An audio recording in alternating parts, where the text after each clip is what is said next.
आज की इस किसान महापंचायत में पहुँचे हुए सभी किसान मजदूर और सभी कैटेगरी के लोगों का मैं दिल की गहराई से धन्यवाद करना चाहता हूँ।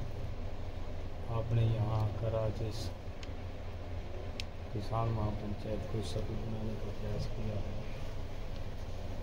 देखिए, सवाल ये है कि कुछ दिन पहले अमेरिका की तरफ से लगभग 104 भारतीय डिपोर्ट किए गए और जिनमें 30 से अधिक हमारे पंजाब के और ऐसे ही हरियाणा के भाई हैं और बाकी पूरे देश से हैं लोग।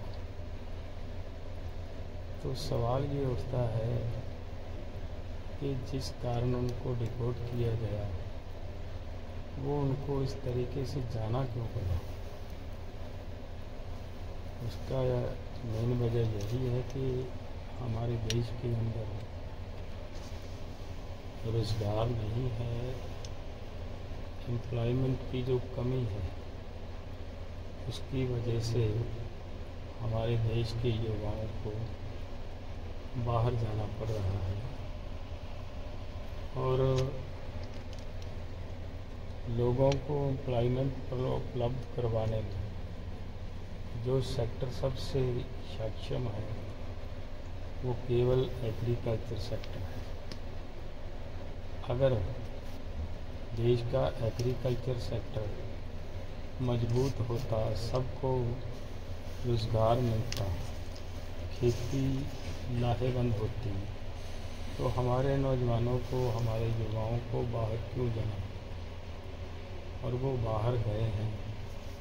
तो आज पता चल रहा है कि जिनको डिपोर्ट कर दिया उनको तो कर दिया, 200 से अधिक नौजवानों को फिर से डिपोर्ट करने के लिए अमेरिका तैयार बैठा है।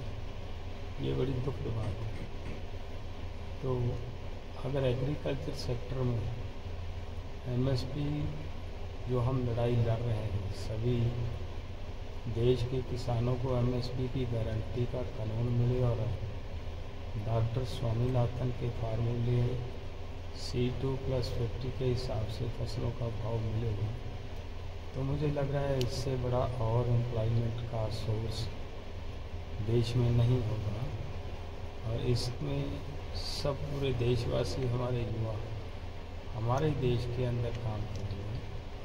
सो सरकार को हाथ जोड़ के निवेदन है कि इस सेक्टर को मजबूत किया जाए, एमएसपी गारंटी कानून और डॉक्टर स्वामीनाथन का फार्मूला लागू करके वो दिया जाए ताकि हमारे युवा बाहर ना जाए।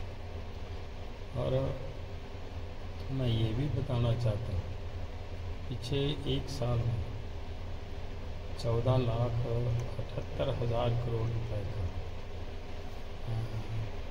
इंपोर्ट एक्सपोर्ट में कमियां बढ़ाया गया और यहाँ एमएसपी ना देने की वजह से हमारे देश के किसानों को नुकसान झेलना पड़ता है। अगर ऐसा एक साल में इतना नुकसान झेलना पड़ेगा तो खेती सेक्टर लाहेवंद नहीं बचेगा। सो इसके लिए मैं सरकार से फिर से हाथ जोड़ के निवेदन करता हूँ कि ये करें। और मैं देश के किसानों और मजदूरों और सभी उन लोगों को भी हाथ जोड़ के निवेदन करता हूँ, ये जो लड़ाई लड़ी जा रही है तो एक तरीके से हमारे नौजवानों को हमारे देश के अंदर ही रोज़गार देने की भी एक लड़ाई है। तो इस लड़ाई को मजबूत करे पूरा देश, सब मिलकर इस लड़ाई को लड़ें हम, ताकि हम अपने नौजवानों को जिस तरीके से बाहर से डिपोर्ट किया जा रहा है इससे बचा पाएँ।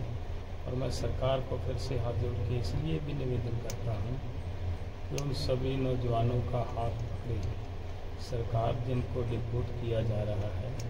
इस तरीके ना तो केंद्र सरकार ने कुछ किया नज़र आ रहा है, ना ही पंजाब और हरियाणा सरकार की तरफ से इन नौजवानों के लिए कुछ किया गया है। तो ये तो बहुत बुरी बात है। सरकार को इनका हाथ पकड़ना चाहिए। और मैं फिर से किसानों को निवेदन करता हूँ, इस आंदोलन को और मजबूत करें ताकि हम अपने देश के नौजवानों को अपने ही देश के अंदर रोजगार देने में सक्षम हो पाए। बहुत बहुत धन्यवाद। वाहिगुरू जी का खालसा, वाहिगुरू जी की फतेह।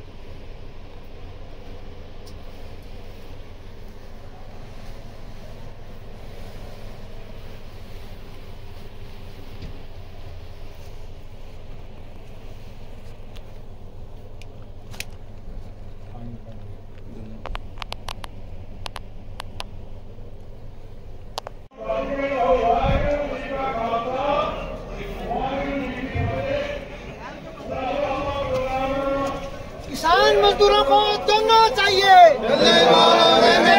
किसान मजदूरों को दोनों चाहिए, हमें दोनों चाहिए,